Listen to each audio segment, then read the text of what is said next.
A very good morning to you all. How are you? Myself Neema Dabi. Hope you all are fit and fine. So, dear students, today we will learn chapter number 11 and 12 of GK. Okay? So, before that, let's see what is the thought of the day. So, thought of the day is the happiness of your life depends on the quality of your thoughts. It means that if you think positive, the happiness will always there with you. But if your thoughts are negative, then you will feel sad all the times. So, for the happiness in your life, your thoughts should be positive. Okay?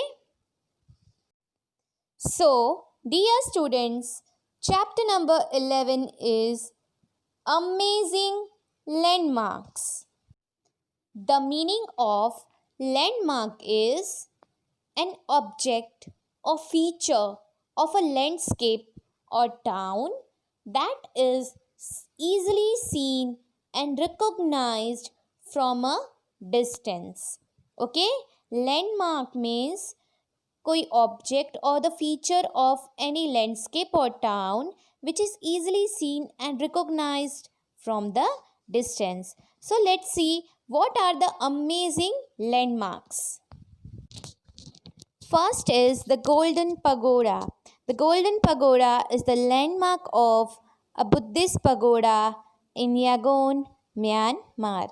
Okay, so in Myanmar, landmark is Golden Pagoda. The Shwedagon is the most scared Buddhist pagoda in Myanmar, as it is believed to contain relics of the four previous Buddhas of the present Kalpa. So, the landmark of this Buddhist pagoda is the Golden Pagoda. In US, the landmark is Mount Rushmore. In US, the landmark is Mount Rushmore.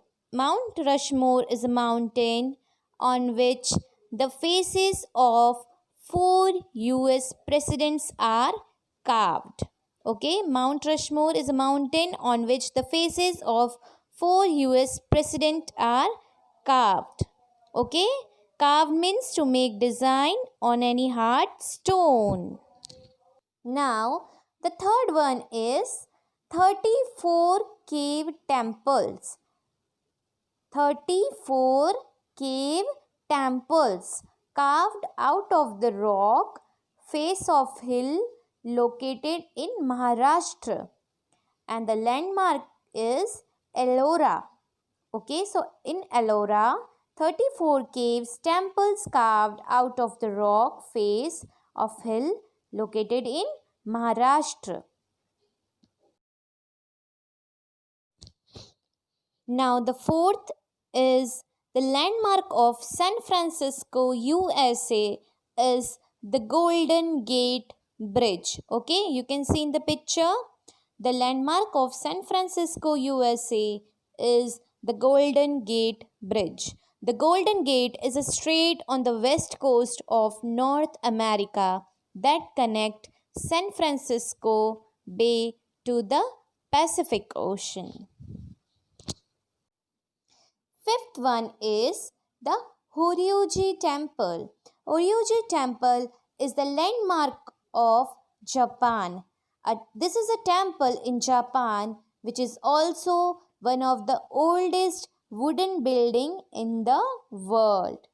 So, Horyuji Temple is the landmark of Japan. A temple in Japan which is also one of the oldest wooden building in the world. So students, number 6, as you can see in the picture, this is a picture of Circus Maximus. Okay, so it is a landmark of Rome, an amphitheater of ancient Rome used for chariot race, and now this is converted into a public park. So it was the landmark of the Rome Circus Maximus. Now, the seventh one is the Sphinx of Giza. As you can see in the picture, it is the landmark of the Egypt. Okay, the Sphinx of Giza, a statue with the lion's body and woman's head in Egypt. Okay, so this is the landmark of the Egypt.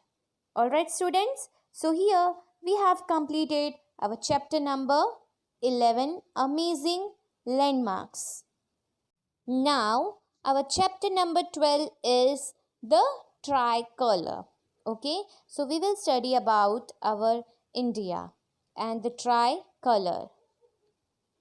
So our first one is the Prime Minister of India unfurls the national flag on Independence Day.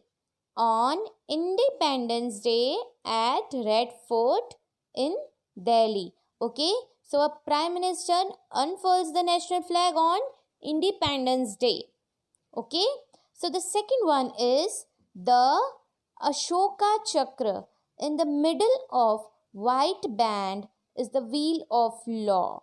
Okay, so we can see that in our national flag, there is in the middle of the national flag there is a Ashoka Chakra.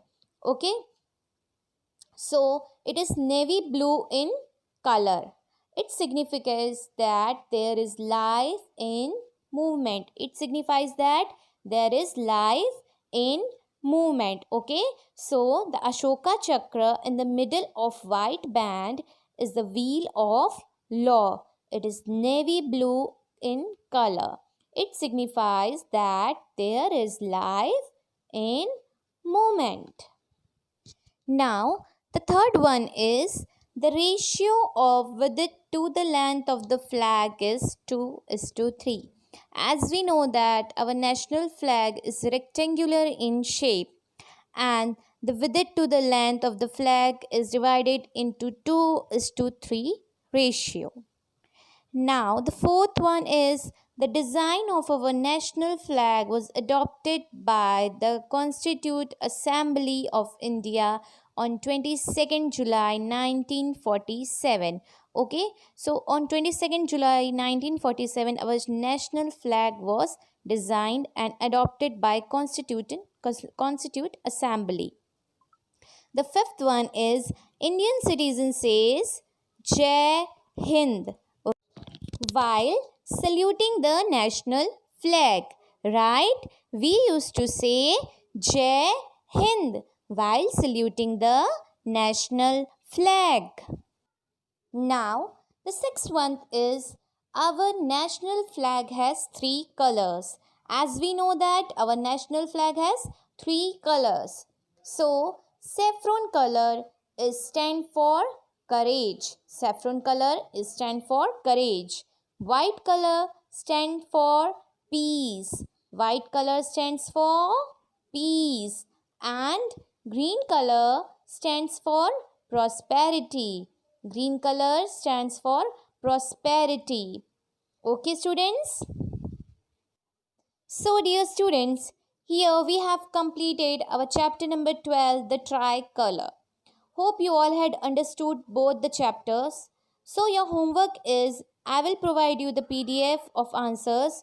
You have to do homework in your textbook only. Okay, students? So, take care. Bye-bye. Stay home. Stay safe. Bye.